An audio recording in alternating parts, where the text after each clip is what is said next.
ಉಪನ್ಯಾಸ. ಹಲವು ಮಾತೇನು ನೀನೊಲಿದು ಪಾದವನಿಟ್ಟ ನೆಲವೇ ಸುಕ್ಷೇತ್ರ ಜಲವೇ ಪಾವನ ತೀರ್ಥ ಸುಲಭ ಶ್ರೀ ಗುರುವೇ ಕೃಪೆಯಾಗು. ಓಂ ಶ್ರೀ ಗುರು ಬಸವಲಿಂಗಾಯ ನಮಃ. ಈ ದಿನ ಅಖಿಲ ಭಾರತ ವೀರಶೈವ ಮಹಾಸಭಾ ಹಾಗೂ ತಾಲೂಕು ಆಡಳಿತದ ವತಿಯಿಂದ ವಿಶೇಷವಾಗಿ ಬಸವ ಜಯಂತಿ ಕಾರ್ಯಕ್ರಮನ ಹಮ್ಮಿಕೊಂಡಿರ್ತಕ್ಕಂಥದ್ದು ನಮ್ಮೆಲ್ಲರಿಗೂ ಕೂಡ ಗೊತ್ತಿರ್ತಕ್ಕಂಥ ವಿಚಾರ. ಈ ಒಂದು ಸುಂದರ ಸಮಾರಂಭದ ಘನ ಅಧ್ಯಕ್ಷತೆ ವಹಿಸಿರ್ತಕ್ಕಂಥ ಸಮಾಜದ ಅಧ್ಯಕ್ಷರಂತ ಶಿವಾನಂದ ಪ್ರಸಾದ್ ಅವರೇ, ಹಾಗೂ ಕಾರ್ಯಕ್ರಮವನ್ನು ಉದ್ಘಾಟನೆ ಮಾಡಿ ಈ ಎಲ್ಲರಿಗೂ ಕೂಡ ಉದ್ಘಾಟನಾ ನುಡಿಗಳನ್ನು ನುಡಿತಕ್ಕಂಥ ತಾಲೂಕು ದಂಡಾಧಿಕಾರಿ ರಾಮಚಂದ್ರ ಸರ್ ಅವರೇ, ಹಾಗೂ ಪೌರಾಯುಕ್ತರಂತ ಬಸವರಾಜ್ ಸರ್ ಅವರೇ, ಹಾಗೂ ನಮ್ಮ ನೆಚ್ಚಿನ ಕ್ಷೇತ್ರ ಬಿ ಸಿ ಸಿದ್ದಪ್ಪನವರೇ, ಹಾಗೂ ಬಸವ ಸಮಿತಿಯ ಮುರುಗೇಶಣ್ಣವರೇ, ಮಹಿಳಾ ಘಟಕದ ರೂಪಾ ಮೇಡಮ್ ಅವರೇ, ಹಾಗೂ ಕೊಟ್ರೇಶಣ್ಣವರೇ, ವೇದಿಕೆ ಮೇಲಿರ್ತಕ್ಕಂಥ ಎಲ್ಲ ಹಿರಿಯ ಬಂಧುಗಳೇ, ಹಾಗೆ ವೇದಿಕೆಯ ಮುಂಭಾಗದಲ್ಲಿರ್ತಕ್ಕಂಥ ನನ್ನ ಆತ್ಮೀಯ ಮಾಧ್ಯಮ ಮಿತ್ರರೇ, ಶರಣ ಮತ್ತು ಶರಣೆಯರೇ, ಹಾಗೂ ನನ್ನ ಈ ಕಾರ್ಯಕ್ರಮಕ್ಕೆ ಆಹ್ವಾನಿಸಿದಂಥ ನಮ್ಮ ಪ್ರಕಾಶಣ್ಣವರೇ, ಎಲ್ಲರಿಗೂ ಕೂಡ ಹೃತ್ಪೂರ್ವಕವಾಗಿರ್ತಕ್ಕಂಥ ಶರಣಾರ್ಥಿಗಳನ್ನು ಅರ್ಪಿಸುತ್ತಾ ಒಂದಿಷ್ಟು ಬಸವಣ್ಣನವರ ವಿಚಾರಧಾರೆಗಳನ್ನು ಹಂಚ್ಕೊಳ್ಳೋದಕ್ಕೆ ಪ್ರಾಮಾಣಿಕವಾದಂಥ ಪ್ರಯತ್ನವನ್ನು ಮಾಡ್ತಾ ಇದ್ದೀನಿ. ಈ ದಿನ ವಿಶೇಷವಾಗಿ ಬಸವಣ್ಣನವರು 12ನೇ ಶತಮಾನದಲ್ಲಿ ಕಂಡಂಥ ಮಹಾನ್ ದಾರ್ಶನಿಕರು. ಬುದ್ಧ ಬಸವ ಮನೆಬಿಟ್ಟಗಳಿಗೆ, ಯೇಸು ಕ್ರಿಸ್ತುವನ್ನು ಶಿಲುಬೆಗೆ ಏರಿಸಿದಗಳಿಗೆ, ಮಹಮ್ಮದ್ ಪೈಗಂಬರನು ದೇವವಾಣಿಯನ್ನು ಆಲಿಸಿದಗಳಿಗೆ, ಆರ್ಕಿಮಿಡಿಸನು ತುಂಬಿದ ತೊಟ್ಟಿಯಲ್ಲಿ ಮುಳುಗಿದಗಳಿಗೆ, ಅಲಮಾ ಪ್ರಭುಗಳು ಶೂನ್ಯಪೀಠದ ಅಧ್ಯಕ್ಷರಾದಗಳಿಗೆ, ವೀರ ಮಡಿವಾಳನು ಭೀಮಾ ನದಿಯನ್ನು ದಾಟಿದಗಳಿಗೆ, ಹಾಗೆ ಬೇಡನು ವಾಲ್ಮೀಕನಾದಗಳಿಗೆ, ತಿಮ್ಮಪ್ಪನು ಕನಕನಾದಗಳಿಗೆ, ನರೇಂದ್ರನು ಸ್ವಾಮಿ ವಿವೇಕಾನಂದನಾದಗಳಿಗೆ, ಅಂಬೇಡ್ಕರನು ಸಂವಿಧಾನ ಶಿಲ್ಪಿಯಾದಗಳಿಗೆ, ರಾಧಾಕೃಷ್ಣನ ಸಾರೋಟಿನಲ್ಲಿ ಕುಳಿತಗಳಿಗೆ, ಬಸವಣ್ಣನವರು ಕೂಡಲ ಸಂಗಮಕ್ಕೆ ಬಂದಂಥಗಳಿಗೆ ಅತ್ಯಂತ ಅಮೂಲ್ಯವಾಗಿರ್ತಕ್ಕಂಥದ್ದು. ಅಂಥ ಒಂದು ಅಮೂಲ್ಯವಾದಂಥ ವಿಚಾರಧಾರೆಗಳನ್ನು ಈ ದಿನ ಒಂದಿಷ್ಟು ನಾವು ಎಲ್ಲರೂ ಕೂಡ ಅಧ್ಯಯನ ಮಾಡೋದಕ್ಕೆ ಪ್ರಾರಂಭಿಸೋಣ. ಯಾಕೆಂದರೆ ನೋವಿಲ್ಲದ, ಸೂತಕವಿಲ್ಲದ, ಸಾವಿಲ್ಲದ, ಬಸವಣ್ಣ ಕೊಟ್ಟಿರ್ತಕ್ಕಂಥ ಸಮಾಜಕ್ಕೆ ನೋವಿಲ್ಲದ, ಸೂತಕವಿಲ್ಲದ, ಸಾವಿಲ್ಲದ ಸಮಸ್ಥಿತಿಯ ಜ್ಞಾನವನ್ನು ಕೊಟ್ಟು ಅರಿವಿನ ಮನೆಯಿಂದ, ಏನು ಜನ ಇತ್ತು ಅರಮನೆಯಿಂದ ಅರಿವಿನ ಮನೆಗೆ ಕರೆದುಕೊಂಡು ಹೋದರು. ಜನ ಮೆಚ್ಚುವ ಮೊದಲು ಮನ ಮೆಚ್ಚುವ ಕೆಲಸವನ್ನು ಕೊಟ್ಟರು. ಜನಪರಕ್ಕಿಂತಲೂ ಕೂಡ ಜೀವಪರ ಸಂಸ್ಕೃತಿಗೆ ಕರೆದುಕೊಂಡು ಕೊಟ್ಟಂಥವ್ರು. ಜನವಾಣಿಯನ್ನ ದೇವವಾಣಿಯನ್ನಾಗಿಸ್ತಕ್ಕಂಥವ್ರು ಮಹಾನ್ ದಾರ್ಶನಿಕ ವಿಶ್ವಗುರು ಅಂದರೆ ಬಸವಣ್ಣನವರು. ಹಾಗಾಗಿ ಭಕ್ತಿಗೆ ಭಂಡಾರವಾಗಿ 12ನೇ ಶತಮಾನದಲ್ಲಿದ್ದಂಥ ನಮ್ಮ ಬಸವಣ್ಣನವರು ಈಗ 21ನೇ ಶತಮಾನಕ್ಕೆ ಹೇಗಿದ್ದಾರೆ ಅಂದರೆ ಭಕ್ತಿಗೆ ಭಂಡಾರವಾಗಿ, ಕಾಯಕಕ್ಕೆ ಕಲಿಯಾಗಿ, ದಾಸೋಹಕ್ಕೆ ದ್ವಾರವಾಗಿ, ಕಾರುಣ್ಯಕ್ಕೆ ಕಿರಣವಾಗಿ, ದಲಿತರಿಗೆ ದನಿಯಾಗಿ, ಮಹಿಳೆಯರಿಗೆ ಮನ್ನಣೆಯಾಗಿ, ಸಾಹಿತ್ಯಕ್ಕೆ ಸಿರಿಯಾಗಿ, ಶತಶತಮಾನಗಳ ಶಾಪದಂತಿದ್ದ ಅನೇಕ ಅನಿಷ್ಟಗಳನ್ನು ಕಿತ್ತೊಗೆದ ಮಹಾನ್ ಚೇತನ ವಿಶ್ವಗುರು ಬಸವಣ್ಣನವರು. ಹಾಗಾಗಿ ಬಸವಣ್ಣನವರ ಪೋಟಕ್ಕೆ ನಾವು ಕೇವಲ ಅಲಂಕಾರ ಮಾಡಿದರೆ ಸಾಲದು, ಪುಷ್ಪಾರ್ಚನೆ ಮಾಡಿದರೆ ಸಾಲದು, ಅವರ ವಿಚಾರಧಾರೆಗಳನ್ನು ನಾವು ಅಳವಡಿಸಿಕೊಂಡಾಗ ಮಾತ್ರ ಬದುಕು ಸಾರ್ಥಕ ಆಗತ್ತೆ. ಹಾಗಾಗಿ ಬಸವಣ್ಣನವನ್ನ ಕಾರ್ಯಾರ್ಪಣ, ಕರುಣಾರ್ಪಣ, ಭಾವಾರ್ಪಣದಿಂದ ಬಂದು ಶರಣರು ನೋಟ, ಕೂಟ, ಮಾಟ, ರಾಜಯೋಗ ಎಲ್ಲವನ್ನ ತಿರಸ್ಕರಿಸಿ ಇಷ್ಟಲಿಂಗದ ಮೂಲಕ ಶಬ್ದವನ್ನ, ಸ್ಪರ್ಶವನ್ನ, ಜ್ಞಾನವನ್ನ, ದೇವರಿದ್ದಾನೆ ಎಂಬುದನ್ನು ಜಗತ್ತಿಗೆ ತೋರಿಸಿಕೊಟ್ಟಂತ ಮಹಾನ್ ಸಾಧಕರಂದ್ರೆ ಶರಣರು. ಅಂತ ಶರಣರ ವಿಚಾರದಲ್ಲಿ ಭಕ್ತಿಗೆ ಬಸವ, ಜ್ಞಾನಕ್ಕೆ ಚನ್ನಬಸವಣ್ಣನವರು, ಅನುಭವಕ್ಕೆ ಅಲ್ಲಮಾ ಪ್ರಭುಗಳು, ಕರ್ಮಕ್ಕೆ ಸಿದ್ದರಾಮರು, ವೀರನಿಷ್ಠೆಗೆ ಮಡಿವಾಳ, ದುರಾಸೆಗೆ ಸತ್ಯಕ್ಕ, ಹೀಗೆ 196,000 ರಚನೆಗಳು, 770 ಅಮರಂಗಣಗಳು ಸೇರಿ ಅನುಭವ ಮಂಟಪದಲ್ಲಿ ಕೂತು ರಚಿಸಿದಂಥ ವಚನ ಸಾಹಿತ್ಯ. ಅದಕ್ಕೆ ಹೇಳೋದು ಬಸವ ತತ್ವ ಭಾರತದ ಸತ್ವ. ಇವತ್ತೇನಾದ್ರೆ ಬಸವ ತತ್ವ ಭಾರತದ ಸತ್ವ. ಬಸವಣ್ಣನವರು ಸಾಹಿತ್ಯದ ನಿರ್ಮಾಪಕನಲ್ಲ, ಬಸವಣ್ಣ ಸಾಹಿತ್ಯದ ನಿರ್ಮಾಪಕನಲ್ಲ, ಸಾವಿರ ಸಾಯದ ವಚನಕಾರನ್ನು ನಿರ್ಮಿಸಿದಂಥ ಶ್ರೇಷ್ಠ ಮಹಾನ್ ಚಿಂತಕ ಅಂದರೆ ವಿಶ್ವಗುರು ಬಸವಣ್ಣನವರು. ಅಂಥವರ ವಿಚಾರಧಾರೆಗಳು ನಮ್ಮೆಲ್ಲರ ಮನೆಗಳಲ್ಲಿ ಬೇಕು. ಕೇವಲ ಫೋಟೋ ಇಟ್ಟು ಪೂಜೆ ಮಾಡಿದರೆ ಬರೋದಿಲ್ಲ, ಬಸವಣ್ಣನವರ ವಿಚಾರಗಳನ್ನು ತಿಳ್ಕೊಂಡ್ರಬಲ್ಲ. ಅದಕ್ಕೆ ಒಬ್ಬ ವಚನಕಾರ ಹೇಳ್ತಾನೆ, ಮಡಿವಾಳ ಮಾಚಯ್ಯ, ಎಂಥ ಮಾತುಗಳು ಹೇಳ್ತಾನೆ. ವಾಯುಗುಣವನ ಸರ್ಪ ಬಲ್ಲದು, ಮಧುರ ಗುಣವನ ಇರುವೆ ಬಲ್ಲದು, ವೇಳೆ ಗುಣವನ ಕೋಳಿ ಬಲ್ಲದು, ಗೋತ್ರ ಗುಣವನ ಕಾಗೆ ಬಲ್ಲದು, ಮಾನವನಾಗಿ ಹುಟ್ಟಿದ್ದ ಬಳಿಕ ಶಿವತತ್ವ ಜ್ಞಾನವನ್ನರಿಯದಿದ್ದರೆ ಕಾಗೆ ಕೋಳಿಗಳಿಗಿಂತಲೂ ಕರಕಷ್ಟ ಕಾಣೋ ಕಲಿದೇವರ ಕಲಿ ಅಂತ ಹೇಳ್ದ. ಅಂತ ನೀಚ ಪ್ರಾಣಿ ಬೇಡ. ಅದಕ್ಕೆ ಬಸವಣ್ಣನವರು ಅತ್ಯಂತ ಅಮೂಲ್ಯವಾಗಿರ್ತಕ್ಕಂಥ ವಿಚಾರಧಾರೆಗಳನ್ನು ಕೊಟ್ಟಂತ ವ್ಯಕ್ತಿ. ಅದಕ್ಕೆ ವಿಶ್ವಗುರು ಬಸವಣ್ಣನವರ ಅಂದಿನ ಕಾಲದಲ್ಲಿ ಕಂಡಂತ ಶರಣರು, ಕವಿಗಳು, ದಾರ್ಶನಿಕರು, ಜಾನಪದರು, ನಾಡಿನ ಎಲ್ಲ ಮಹಾತ್ಮರು, ಇಡೀ ಜಗತ್ತಿನೆಲ್ಲರೂ ಕಂಡಂತ ಮಹಾನ್ ಶ್ರೇಷ್ಠ ಸರ್ವಚಿಂತಕರು ಬಸವಣ್ಣನವರು ಸರ್ವರಿಗೂ ಲೇಸು ಬಯಸಿದವರು, ಸರ್ವರಿಗೂ ಲೇಸು ಬೈದರು. ಒಂದು ಕಡೆ ಪುರೋಹಿತ ಶಾಹಿಯನ್ನು ಧಿಕ್ಕರಿಸಿ ಬಸವಣ್ಣ ಬಂದಿದ್ದೇವೆ ಕಲ್ಯಾಣ ಮಂಟಪಕ್ಕೆ, ಒಂದು ಕಡೆ ಪುರೋಹಿತ ಶಾಹಿಯನ್ನು ಧಿಕ್ಕರಿಸಿ, ಇನ್ನೊಂದು ಕಡೆ ರಾಜಶಾಹಿಯನ್ನು ಧಿಕ್ಕರಿಸಿ, ಅನಿಷ್ಟ ಜಡ ವ್ಯವಸ್ಥೆಯನ್ನು ಛಿದ್ರಗೊಳಿಸಿ ಶೋಷಣೆಗೆ ಒಳಗಾದ ಜನರಿಗೆ ಮುಕ್ತವಾದಂಥ ಸ್ವತಂತ್ರ ಕೊಟ್ಟಂತ ಏಕೈಕ ಮಹಾನ್ ಚಿಂತಕ ಅಂದ್ರೆ ವಿಶ್ವಗುರು ಬಸವಣ್ಣನವರು. ಅದಕ್ಕೆ ಹೇಳೋದು, ಕಚ್ಚುವ ತಿಗಣಿಗೋಸ್ಕರ ಮನೆಯ ಸುಟ್ಟವರುಂಟೆ ಬಟ್ರೆ ಹೇಳ್ತಾರೆ. ಅವರ ಕಾಲದಲ್ಲಿ ಇದ್ದಾರೆ, ಯಾರ ಕಾಲದಲ್ಲಿಲ್ಲ. ಬಸವಣ್ಣರ ಕಾಲದ ಬಿಜ್ಜೋಳ ರಾಜ ಇದ್ದ, ಕೊಂಡಿ ಮಂಚಣ್ಣ ಅಂತ ಇದ್ರು, ಎಲ್ಲರ ಕಾಲದಲ್ಲಿ ಇದ್ದಾರೆ. ಅದಕ್ಕೆ ಹೇಳೋದು, ಕಚ್ಚುವ ತಿಗಣಿಗೋಸ್ಕರ ಮನೆಯ ಸುಟ್ಟವರುಂಟೆ. ಬಸವಣ್ಣ ವಿಚಾರದಲ್ಲಿ ಕೆಚ್ಚಲು ಕಚ್ಚದ ಉಣ್ಣೆಗೆ ಕ್ಷೀರದ ರುಚಿ ಗೊತ್ತಾಗತ್ತಾ? ಇಲ್ಲ. ಬಸವಣ್ಣನವರ ವಿಚಾರಧಾರೆಗಳನ್ನ ಮುಟ್ಟಿದಾಗ ಮಾತ್ರ ಸೊತ್ತು. ಅದಕ್ಕೆ ಹೇಳಿದ್ರು ಬಸವಣ್ಣವರು, ಭಜಿಸುವ ತುಟಿಗಳಿಗಿಂತಲೂ ಕೂಡ ದುಡಿಯುವ ಕೈಗಳು ಶ್ರೇಷ್ಠ. ಭಜಿಸುವ ತುಟಿಗಳವಲ್ಲ ಅವು ಶ್ರೇಷ್ಠ ಅಲ್ಲ, ದುಡಿಯುವ ಕೈಗಳು ಶ್ರೇಷ್ಠ. ಹಾಗಾಗಿ ಲಿಂಗಭೇದ, ವರ್ಗಭೇದ, ಜಾತಿ ಭೇದ, ವರ್ಣಭೇದ ಎಲ್ಲವನ್ನ ಧಿಕ್ಕರಿಸಿ ಸಮರತಿ, ಸಮಕಳೆ, ಸಮಸುಖವನ್ನ ಜಗತ್ತಿಗೆ ಕೊಟ್ಟು ಎಲ್ಲರಲ್ಲೂ ಶಾಂತಿ, ಪ್ರೀತಿಯನ್ನ ಕೊಟ್ಟಂತ ಕಾಲ. ಹಾಗಾಗಿ 12ನೇ ಶತಮಾನವನ್ನ ಮನ್ವಂತರದ ಉದಯದ ಸಂಕ್ರಮಣ ಕಾಲ ಅಂತ ಕರೆದು. ಮನ್ವಂತರದ ಉದಯದ ಸಂಕ್ರಮಣ ಕಾಲ, ಜನರನ್ನ ಜಾಗೃತಿಗೊಳಿಸಿದಂತ ಕಾಲ. ಜ್ಯೋತಿಯನ್ನ ಮುಟ್ಟಿದ ಕೈಗಳೆಲ್ಲವೂ ಜ್ಯೋತಿಗಳಾಗಿ ಬೆಳಗಿದವು, ಶರಣರ ಭೃಂಗವನ್ನ ಮುಟ್ಟಿದ ಕಿಡಿಗಳೆಲ್ಲವೂ ಕೂಡ ಪುಷ್ಪಗಳಾಗಿ ಅರಳಿದವು. ಅಂತ ಅರಳಿದಂತ ಮಹಾನ್ ಚೇತನ. ಹಾಗಾಗಿ ಕಲ್ಯಾಣದಲ್ಲಿ ಕೊಡುವರುಂಟೆ, ಬೇಡುವರಿಲ್ಲ. ಇವತ್ತಿನ ಜಗತ್ತಿಗೆ 3 ಪಾಠಗಳನ್ನು ಕೊಟ್ಟರು: ಕಾಯಕ, ದಾಸೋಹ, ಪೂಜೆ. ಈ 3ಅನ್ನು ಹೇಗೆ ಮಾಡಬೇಕಂತಕ್ಕಂಥ ಪ್ರಜ್ಞೆಯನ್ನು ಕೊಟ್ಟು ಆರ್ಥಿಕವಾದಂಥ, ಸಾಮಾಜಿಕವಂತ ಉದ್ಧಾರವನ್ನು ಕೊಟ್ಟರು. ಬಸವಣ್ಣನವರ ದಾರಿ ಆತ್ಮೋದ್ಧಾರದ ಹೆದ್ದಾರಿ. ತಾತ್ವಿಕ ತಳಹದಿಯ ಮೇಲೆ ಸಾತ್ವಿಕ ಸಮಾಜವನ್ನ ಕಟ್ಟಿದ್ರು. ಅಜ್ಞಾನದ ತಾಮಸ ನಿದ್ರೆಯಲ್ಲಿ ಮಲಗಿದ್ದ ಜಗತ್ತಿಗೆ ಸುಜ್ಞಾನದ ಬೆಳಕನ್ನ ಕೊಟ್ಟರು. ಯಾಕಂದ್ರೆ ಅವರ ವಿಚಾರ ಹುಟ್ಟಿದ್ದು ಅದನ್ನು ಹೇಳೋದು ಬೇಕಾಗಿಲ್ಲ. ಅವರ ಒಂದೊಂದು ಅಂಶಗಳನ್ನು ಕೂಡ ನಾನು ಒಂದಿಷ್ಟು ಹೇಳೋದಕ್ಕೆ ಪ್ರಯತ್ನ ಪಡ್ತೀನಿ. ಯಾಕೆಂದ್ರೆ ಒಂದು ವರ್ಕ್ ಈಸ್ ವರ್ಷಿಪ್ ಅಂತ ಇತ್ತು, ಕಾಯಕವೇ ಕೈಲಾಸ. ಇವತ್ತೇನಿದೆ? ವರ್ಕ್ಲೆಸ್ ಲೀಡರ್ಶಿಪ್. ಅವತ್ತು ಕಾಯಕವೇ ಕೈಲಾಸ, ಇವತ್ತು ವರ್ಕ್ ಇಸ್ ವರ್ಷಿಪ್ ಅಲ್ಲ, ವರ್ಕ್ಲೆಸ್ ಲೀಡರ್ಶಿಪ್. ಕಾಯಕವಿಲ್ಲ ಆದರೂ ನಾಯಕ, ಕಾಯಕವಿಲ್ಲದೆ ನಾಯಕನಾಗುವ ಗುಣ. ಅದು ಹೇಳ್ತಲ್ಲ ಶರಣರು ಹೇಳಿದ್ರು ಬಸವಣ್ಣವರು, ಕೊಟ್ಟಿದ್ದು ಪರರಿಗೆ. ಇವತ್ತೇನಾಗಿದೆ? ಬಚ್ಚಿಟ್ಟಿದ್ದೆಲ್ಲ ಲೋಕಾಯುಕ್ತರಿಗೆ. ಕೊಟ್ಟಿದ್ದು ಪರರಿಗೆ, ಬಚ್ಚಿಟ್ಟದ್ದೆಲ್ಲ ಲೋಕಾಯುಕ್ತರಿಗೆ. ಒಂದು ನುಡಿದರೆ ಮುತ್ತಿನ ಆರದಂತಿರಬೇಕು, ಇಂದು ಕುಡಿದರೆ ಮತ್ತೇರುವಂತಿರಬೇಕು. ವಿಪರ್ಯಾಸ ಹೇಗಿದೆ ನೋಡಿ. ಒಂದು 12ನೇ ಶತಮಾನ, ಒಂದು 21ನೇ ಶತಮಾನ. ಇಂದು ನಮ್ಮ ಬದುಕು ಹೇಗಿದೆ?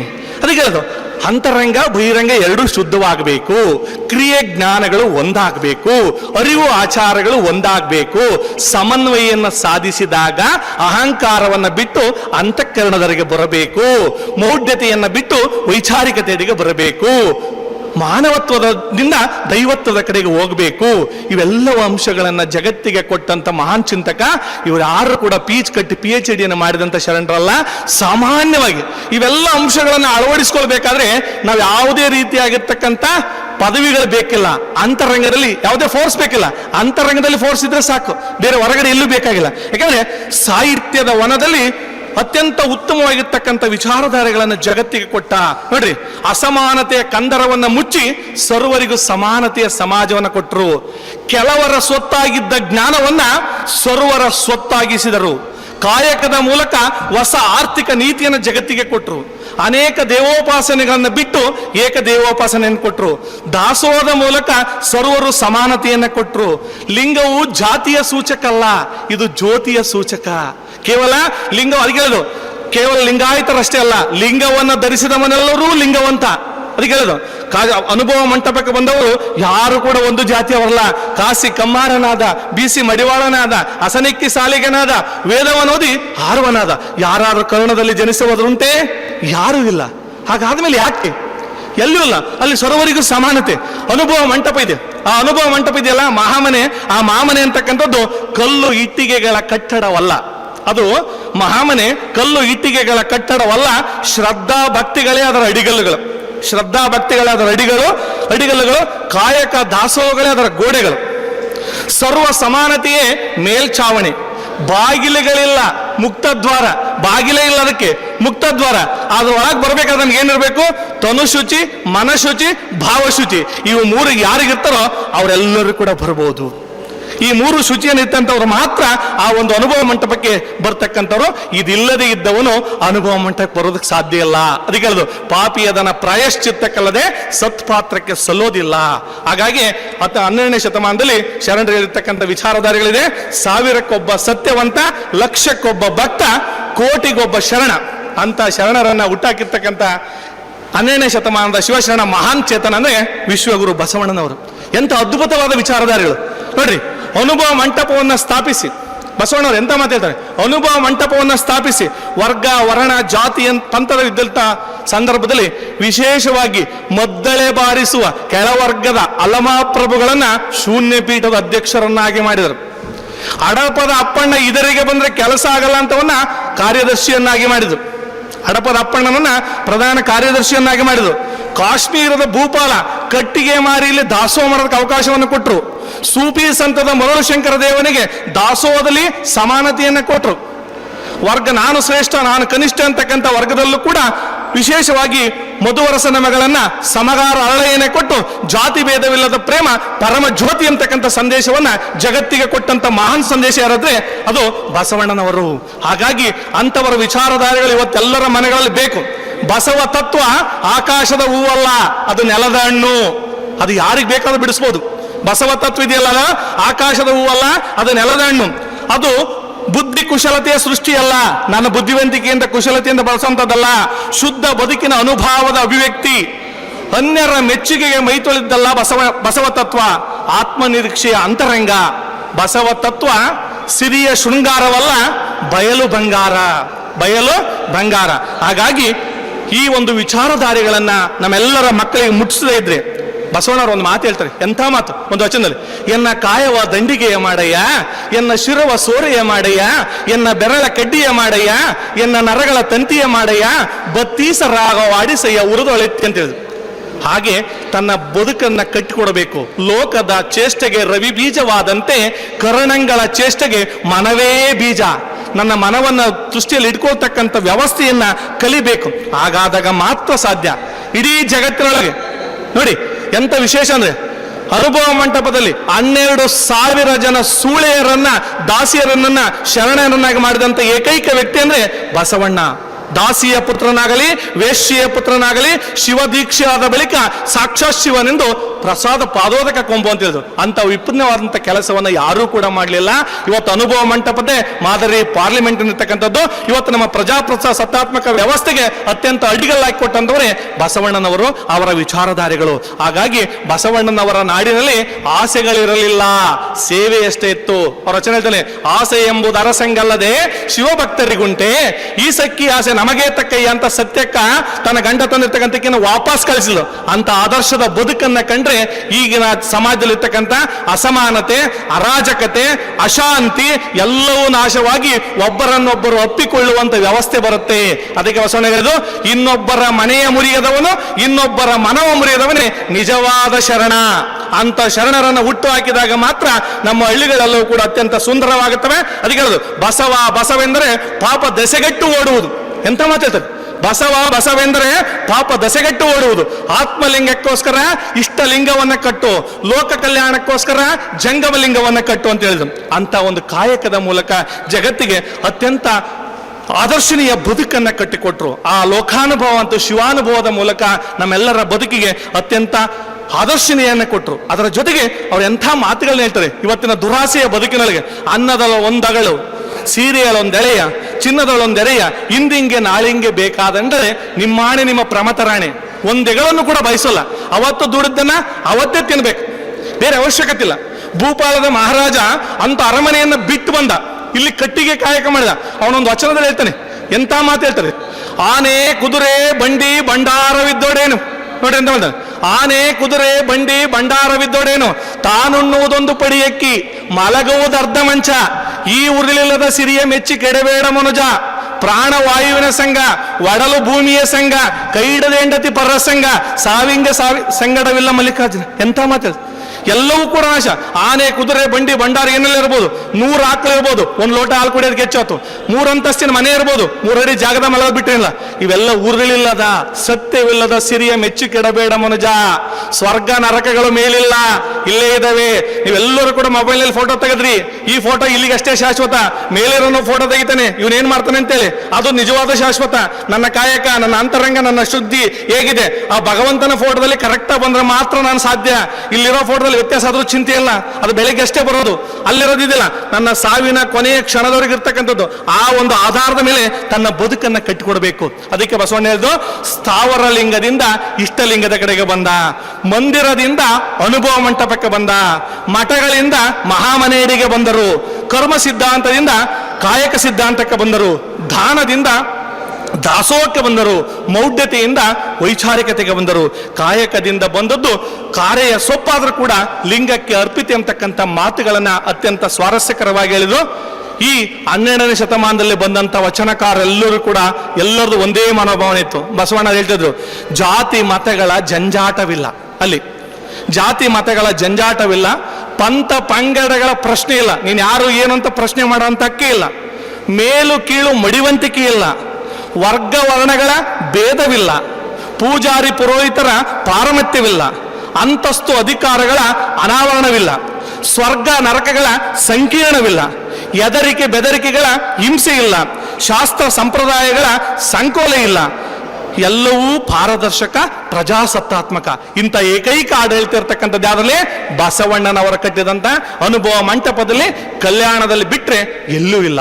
ಅವತ್ತಿನ ವಿಚಾರಧಾರೆಗಳನ್ನ ನಾವೇನಾದ್ರು ರೂಢಿಸ್ಕೊಂಡ್ರೆ, ಈಗ ಹೇಳೋದು ಅಂದಿನ ಬಸವ ಇಂದಿನ ಬಸವ, ನಾನೊಂದಿಷ್ಟು ಬರ್ತೀನಿ. ಅದು ಅಂದಿನ ಬಸವ ಹೇಗಿದ್ದ ನೋಡ್ರಿ, ಅಂದಿನ ಬಸವಣ್ಣನವರು ದೇಹವೇ ದೇವಾಲಯ ಎಂದ್ರು, ಇಂದು ಶೋಷಣೆಗಳ ತಾಣವೇ ದೇವಾಲಯ. ಒಂದು ದೇಹವೇ ದೇವಾಲಯ, ಇಂದು ಶೋಷಣೆಗಳ ತಾಣವೇ ದೇವಾಲಯ. ಒಂದು ಅಂಗಾಂಗ ಸಾಮರಸ್ಯವಂದ್ರು, ಅವತ್ತು ಲಿಂಗಾಂಗ ಸಾಮರಸ್ಯ ಅಂದ್ರು, ಇವತ್ತು ಅಂಗಾಂಗ ಸಾಮರಸ್ಯ ಅಂದ್ರು. ಒಂದು ಭಕ್ತಿ ಜ್ಞಾನ ಕ್ರಿಯೆ ವೈರಾಗ್ಯ ಶ್ರೇಷ್ಠ ಎಂದ್ರು, ಇಂದು ಭಾಷಣ ವಂಚನೆ ಡಾಂಬಿಕತೆ ಪ್ರಚಾರವೇ ಶ್ರೇಷ್ಠ ಎಂದ್ರು. ಒಂದು ಕಾಯಕ ಮಾಡಿ ಬೆವರು ಸುರಿಸ್ತಾ ಇದ್ರು, ಇಂದು ಊಟ ಮಾಡಿ ನಾವು ಬೆವರು ಸುರಿಸ್ತಾ ಇದೀವಿ. ಒಂದು ಹೊಟ್ಟೆ ಒರೆಯೋದು ಕಷ್ಟ, ಇಂದು ಹೊಟ್ಟೆ ಓಡೋದು ಕಷ್ಟ. ಅಂದಿನ ಬಸವಣ್ಣನವರಿಗೂ ಇಂದಿನ ಬಸವಣ್ಣನವರಿಗೂ. ಅದಕ್ಕೆ ಬಸವಣ್ಣ ಹೇಳಿದ್ರು, ಮಂಡೆ ಮಾಸಿದೊಡೆ ಮಜ್ಜನವ ಮಾಡು, ವಸ್ತ್ರ ಮಾಸಿದೊಡೆ ಮಡಿವಾಳನಿಗಿಕ್ಕು, ಮನದ ಮಲಿನವಾದೊಡೆ ಶರಣರ ಅನುಭವವನ್ನು ಮಾಡುವಂತ. ಅಂತ ಶರಣರ ಅನುಭವದಲ್ಲಿ ನಾವೆಲ್ಲರೂ ಸೇರಿಕೊಂಡು ನಮ್ಮ ಮಕ್ಕಳಿಗೆ, ನಮ್ಮ ಮನೆಗೆ ಉತ್ತಮವಾದಂಥ ವಿಚಾರಧಾರೆಗಳನ್ನ ಕಟ್ಟಿಕೊಟ್ಟಾಗ ಮಾತ್ರ ಸಾಧ್ಯ. ಬಸವಣ್ಣನವರು ಸಮಾಜಕ್ಕೆ ಹೊಸ ದಿಕ್ಕನ್ನು ತೋರಿಸಿದವರು, ಬೆಳಕನ್ನು ಕರುಣಿಸಿದಂಥ ಮಹಾನ್ ಚೇತನ. ಹಾಗಾಗಿ ಬಸವ ತತ್ವ ಮುಚ್ಚಿಡುವ ಸಂಸ್ಕೃತಿ ಅಲ್ಲ, ಇದು ಬಿಚ್ಚಿಡುವ ಸಂಸ್ಕೃತಿ. ಒಂದು ಬಸವಣ್ಣನವರ ಕಾಲದಲ್ಲಿ ಶ್ರಮ ವಿಭಜನೆಯ ಕಾಲ, ಇಂದು ನಮ್ದೇನಾಗುತ್ತೆ ಶ್ರಮ ಜೀವಿಗಳ ವಿಭಜನೆ ಕಾಲ. ಅವ್ರದ್ದು ಕಾಯಕದ ಮೇಲೆ ಕೊಟ್ಟಿದ್ರು, ಇವತ್ತು ನಾವು ಶ್ರಮ ಜೀವಿಗಳನ್ನು ವಿಭಜನೆ ಮಾಡ್ತಿದ್ವಿ. ನೀನು ಅಲ್ಲಿಗೆ ಹೋಗು, ನೀನು ಇಲ್ಲಿಗೆ ಹೋಗಂತ. ಅವ್ರು ಹಂಗಲ್ಲ, ಅವನು ಏನು ಕಾಯಕ ಮಾಡ್ಬೇಕು ಅಂತಿದ್ದ ಅವನಿಗೆ ಅದನ್ನ ಕೊಟ್ಟಿರ್ತಕ್ಕಂಥದ್ದು. ಹಾಗಾಗಿ ಅಂತೆಲ್ಲ ವಿಚಾರಧಾರೆಗಳನ್ನ ಹೇಳಿದ ಮನುಷ್ಯ. ಅದಕ್ಕೆ ಬಸವಣ್ಣ ಹೇಳಿದ್ರು, ಮನುಷ್ಯರು ಬೆಂಕಿ ಆಗಬಾರದು, ಬೆಳಕನ್ನು ನೀಡುವಂತ ಜ್ಯೋತಿಗಳಾಗಬೇಕು. ಅಂತ ಜ್ಯೋತಿಗಳು ಯಾವಾಗ ಆಗ್ತಾರೆ? ನನ್ನಲ್ಲಿ ಅಂತ ಅರಿವನ್ನ, ಆಚಾರವನ್ನ, ವಿವೇಕವನ್ನ, ಸಂಸ್ಕೃತಿಯನ್ನ ಬೆಳವಣಿಸ್ಕೊಂಡಾಗ ಮಾತ್ರ ಸಾಧ್ಯ ಆಗತ್ತೆ. ಇಲ್ದಿದ್ರೆ ಇವ್ಯಾವು ಕೂಡ ಆಗಲ್ಲ. 12ನೇ ಶತಮಾನ ಶರಣರ ಲೋಕ, 21ನೇ ಶತಮಾನ ಮಾನವ ನರಕ. ಎಲ್ಲ ಗೊತ್ತಿದೆ ನಿಮ್ಗೆ, ಏನಲ್ಲ ಅಂತ. ಒಂದು ಕೂಡಿ ಬದುಕುವ ಕಾಯಕದ ಕಾಲ, ಇಂದು ಕೂಡಿ ಕೆಡಿಸುವ ಕುವಕದ ಕಾಲ.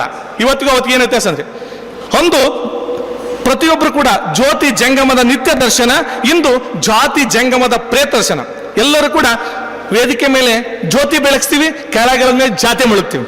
ಆದರೆ ಬಸವಣ್ಣನವರ ನಾಡಿನಲ್ಲಿ ಇವ್ಯಾವೂ ಕೂಡ ಇದ್ದಿಲ್ಲ. ಸರ್ವರಲ್ಲೂ ಕೂಡ ಸಮಾನತೆಯನ್ನು ಕೊಟ್ಟಂತ ಕಾಲ. ಪ್ರತಿಯೊಬ್ಬರಿಗೂ ಕೂಡ ಕಾಯಕದ ಮೂಲಕನೇ ಶ್ರೇಷ್ಠ ಆಗಬೇಕು, ಎಲ್ಲರೂ ದುಡಿದು ತಿನ್ಬೇಕಂತಕ್ಕಂಥ ಪ್ರಜ್ಞೆಯನ್ನು ಕೊಟ್ಟಂತ ಕಾಲ. ಹಾಗಾಗಿ ಮರ ಮತ್ತಿಸಿ ಕಿಚ್ಚು ಹುಟ್ಟಿತು, ಮನ ಒತ್ತಿಸಿ ಅನುಭವ ಹುಟ್ಟಿತು. ಅಂತ ಅನುಭವದ ಮೂಲಕ ಇಡೀ ಜಗತ್ತಿಗೆ ನಮ್ಮೆಲ್ಲರಿಗೂ ಶಕ್ತಿಯನ್ನ ಕೊಟ್ಟಂತವನು ಮಹಾನ್ ಚೇತನ ಗುರು ಅಂದ್ರೆ ಬಸವಣ್ಣ. ಬಸವಣ್ಣ ಎಂದರೆ ನಮ್ಮೊಳಗಿನ ಅರಿವಿನ ಪ್ರಜ್ಞೆ, ಬಸವಣ್ಣ ಎಂದರೆ ದಣಿವರಿಯದ ಬದುಕು, ಬಸವಣ್ಣ ಎಂದರೆ ಸಾಮರಸ್ಯ, ಬಸವಣ್ಣ ಎಂದರೆ ಸಹೋದರತೆ, ಬಸವಣ್ಣ ಎಂದರೆ ಮಹಾಬಯಲು, ಬಸವಣ್ಣ ಎಂದರೆ ಮಡಿಮೈಲಿಗೆ ಇಲ್ಲ, ಸಾವಿಲ್ಲದ, ಕೇಡಿಲ್ಲದ, ಸಮಚಿತ್ತದ, ಸಮಕಳೆಯ, ಪ್ರಶಾಂತದ, ಸಮರ್ಪಣ ಭಾವದ ಸಾಹಿತ್ಯವನ್ನ ಜಗತ್ತಿಗೇನಾದ್ರೂ ಕೊಟ್ಟಂತ ದಾರ್ಶನಿಕದ್ರೆ ವಿಶ್ವಗುರು ಬಸವ. ಬಸವಣ್ಣ. ಹಾಗಾಗಿ ಅವನ ಮಹಾಮಾನವತಾವಾದಿ ಅಂತ ಕರೆದು ಅಂತ ಮಹಾಮಾನವತಾವಾದಿ ವಿಶ್ವಗುರು ಬಸವಣ್ಣನವರ ವಿಚಾರಧಾರೆಗಳನ್ನ ನಿಮ್ಮೆಲ್ಲ ಮನೆಗಳಲ್ಲಿ ಮಕ್ಕಳಿಗೆ ತಿಳಿಸಿದ್ರೆ ಖಂಡಿತವಾಗಲೂ ಕೂಡ ಮನೆಗಳೆಲ್ಲ ಮಠಗಳಾಗ್ತವೆ. ಇದನ್ನ ಬಿಟ್ಟರೆ ಇಲ್ಲ. ನಮ್ಮೆಲ್ಲರೂ ಮಕ್ಕಳು ಹೇಳ್ತಾರೆ, ನಾವೆಲ್ಲರೂ ಕೂಡ ನಮ್ಮ ಮಕ್ಕಳನ್ನ ICSE ಸಿಲೆಬಸ್ ಸೇರಿಸಬೇಕು ಅಂತ ಯೋಚನೆ ಮಾಡ್ತೀವಿ. ICSE ಸಿಲೆಬಸ್ ಸೇರಿಸೋದ್ರಿಂದ ಸಂಸ್ಕಾರ ಬರಲ್ಲ. ಇಂಟರ್ನಲ್ ICSE ಸಿಲೆಬಸ್ ಆಗ್ಬೇಕು. ಇಂಟರ್ನಲ್ ನನ್ನ ಆತ್ಮದೊಳಗೆ ಒಳ್ಳೆ ಸಂಸ್ಕಾರ ಬೀಜವನ್ನು ಬಿತ್ತಿದಾಗ ಮಾತ್ರ ಸಾಧ್ಯ. ಈ ಸಂಸ್ಕಾರ ಅಂತಕ್ಕಂಥದ್ದು ಎಲ್ಲಿಯೂ ಸಿಗೋದಿಲ್ಲ. ಒಂದು ಕಲ್ಲಿಗೆ ಸಂಸ್ಕಾರ ಕೊಟ್ಟರೆ ಅದು ಮೂರ್ತಿ ಆಗತ್ತೆ, ಗೊತ್ತಾನೆ? ಒಂದು ಕಲ್ಲಿಗೆ ಸಂಸ್ಕಾರ ಕೊಟ್ಟರೆ ಅದು ಮೂರ್ತಿ ಆಗತ್ತೆ. ಒಂದಿಷ್ಟು ಮಣ್ಣಿಗೆ ಸಂಸ್ಕಾರ ಕೊಟ್ಟರೆ ಅದು ಮಡಕೆ ಆಗತ್ತೆ. ಒಂದಿಷ್ಟು ಹಾಲಿಗೆ ಸಂಸ್ಕಾರ ಕೊಟ್ರೆ ಅದು ತುಪ್ಪ ಆಗುತ್ತೆ. ಒಂದಿಷ್ಟು ಬಿದಿರನ್ನ ಕೋಲಿಗೆ ಸಂಸ್ಕಾರ ಕೊಟ್ರೆ ಅದು ಕೊಳಲಾಗುತ್ತೆ. ಒಂದಿಷ್ಟು ನಾವು ಊಟ ಮಾಡ್ತಕ್ಕಂಥ ಅನ್ನಕ್ಕೆ ಸಂಸ್ಕಾರ ಕೊಟ್ರೆ ಅದು ಪ್ರಸಾದ ಆಗುತ್ತೆ. ನಾವು ಕುಡಿತಕ್ಕಂಥ ನೀರಿಗೆ ಸಂಸ್ಕಾರ ಕೊಟ್ರೆ ಅದು ತೀರ್ಥ ಆಗುತ್ತೆ. ಈ ನರನಿಗೆ ಸಂಸ್ಕಾರ ಕೊಟ್ರೆ ಅರ ಆಗ್ತಾನೆ. ಈ ಜೀವಕ್ಕೆ ಸಂಸ್ಕಾರ ಕೊಟ್ರೆ ಜಂಗಮ ಆಗ್ತಾನೆ. ಅಂತ ಜಂಗಮದ ಸ್ವರೂಪವನ್ನ ಜಗತ್ತಿಗೆ ಕೊಟ್ಟಂತ ಮಹಾನ್ ದಾರ್ಶನಿಕ, ಮಹಾನ್ ಚಿಂತಕ, ಇಂತೆಲ್ಲ ಸಾಹಿತ್ಯದ ಕೊಡುಗೆಯನ್ನು ಕೊಟ್ಟಂತ ವಿಶ್ವಗುರು ಬಸವಣ್ಣನವರ ವಿಚಾರಧಾರೆಗಳು ನಾಡಿನಾದ್ಯಂತ ಇವತ್ತು ಹಿಂದಿ, ತೆಲುಗು, ತಮಿಳು ಎಲ್ಲ ಭಾಷೆಗಳಲ್ಲೂ ಕೂಡ ಬಸವಣ್ಣನವರ ವಿಚಾರಧಾರೆಗಳು ತರ್ಜಿಮೆಯಾಗಿ ಎಲ್ಲ ದೇಶಗಳಲ್ಲೂ ಕೂಡ ಎಲ್ಲದರಲ್ಲೂ ಕೂಡ ವಿಶೇಷವಾಗಿ ಆಚರಿಸ್ತಕ್ಕಂಥದ್ದಿದೆ. ಅದರ ಜೊತೆಗೆ ನಮ್ಮ ನಾಡಿನಾದ್ಯಂತ ಇವತ್ತು ಬಸವಣ್ಣನವರ ವಿಚಾರಧಾರೆಗಳನ್ನು ಇಷ್ಟು ಅದ್ದೂರಿಯಾಗಿ ಆಚರಣೆ ಮಾಡಿ ಮೆರವಣಿಗೆ ಮಾಡಿ ಕೇವಲ ಅದರ ಚಿತ್ರಕ್ಕೆ, ಭಾವಚಿತ್ರಕ್ಕೆ ಹೂವಿನಾರ ಹಾಕೋದು ಮುಖ್ಯ ಅಲ್ಲ. ಅವರ ಭಾವನೆಗಳನ್ನು, ಆದರ್ಶಗಳನ್ನು ಮನೆಯಲ್ಲಿ ಮೂಡಿಸಿಕೊಂಡ್ರೆ ಖಂಡಿತವಾಗಲೂ ಈ ಬಸವ ಜಯಂತಿ ಸಾರ್ಥಕ ಆಗುತ್ತೆ. ಎಲ್ಲ ದಾರ್ಶನಿಕರ ವಿಚಾರಧಾರೆಗಳು ಒಂದೇ ಇದೆ. ಸರ್ವರಿಗೂ ಲೇಸನ್ನ ಬಯಸಬೇಕು, ಸಮಸ್ಥಿತಿಯನ್ನ ಕಾಣಬೇಕು, ಎಲ್ಲರಲ್ಲೂ ಕೂಡ ಪ್ರೀತಿಯನ್ನ ತುಂಬಬೇಕಂತಕ್ಕಂಥದ್ದು ಬಿಟ್ರೆ ಯಾವುದು ಕೂಡ ಜಾತಿ ಆಧಾರವಿಲ್ಲ. ಹುಟ್ಟುವ ಜಾತಿಗಿಂತ ಕಟ್ಟುವ ಪ್ರೀತಿ ಮುಖ್ಯ. ಸ್ವಂತ ಜ್ಞಾನ, ಗ್ರಂಥ ಜ್ಞಾನಕ್ಕಿಂತಲೂ ಸ್ವಂತ ಜ್ಞಾನ ಮುಖ್ಯ. ಇವೆರಡರ ಆಧಾರದ ಮೇಲೆ ದಾರ್ಶನಿಕರು ಬದುಕನ್ನ ಕಟ್ಟಿಕೊಂಡಂತವರು. ಅಂತವರೆಲ್ಲರ ಬದುಕು ನಮ್ಮೆಲ್ಲರಿಗೂ ದಾರಿದೀಪ ಆಗಲಿ ಅಂತಕ್ಕಂಥ ವಿಚಾರಧಾರೆಗಳನ್ನ ಅತ್ಯಂತ ಸೂಚ್ಯವಾಗಿ ಇಂಥ ಒಂದು ಕಿರಿಯನಿಂದ ನನಗೆ ಇವತ್ತು ಉಪನ್ಯಾಸ ಮಾಡೋದಕ್ಕೆ ಅವಕಾಶ ಮಾಡಿಕೊಟ್ಟಿರ್ತಕ್ಕಂಥ ತಾಲೂಕು ಆಡಳಿತರಿಗೆ ಹಾಗೂ ಅಖಿಲ ಭಾರತ ವೀರಶೈವ ಮಹಾಸಭಾದ ಅಧ್ಯಕ್ಷರಿಗೂ ಹಾಗೂ ಎಲ್ಲ ನಾನು ಬಂದಿರತಕ್ಕಂಥ ಶರಣ ಬಂಧುಗಳಿಗೂ, ವಿಶೇಷವಾಗಿ ನನ್ನ ಪ್ರಕಾಶನವರು ದೂರವಾಣಿ ಮೂಲಕ ಸಂಪರ್ಕಿಸಿ ನನಗೆ ಈ ಕಾರ್ಯಕ್ರಮಕ್ಕೆ ಆಹ್ವಾನ ಕೊಟ್ಟಿದ್ದಕ್ಕೆ ನಿಮ್ಮೆಲ್ಲರಿಗೂ ಕೂಡ ಹೃತ್ಪೂರ್ವಕವಾಗಿರ್ತಕ್ಕಂಥ ಧನ್ಯವಾದಗಳನ್ನ, ಕೃತಜ್ಞತೆಗಳನ್ನು ಅರ್ಪಿಸಿ ನನ್ನ ಮಾತುಗಳನ್ನು ಮುಗಿಸ್ತೇನೆ. ಓಂ ಶ್ರೀ ಗುರು ಬಸವಲಿಂಗಾಯ ನಮಃ. ಶರಣ ಶರಣ.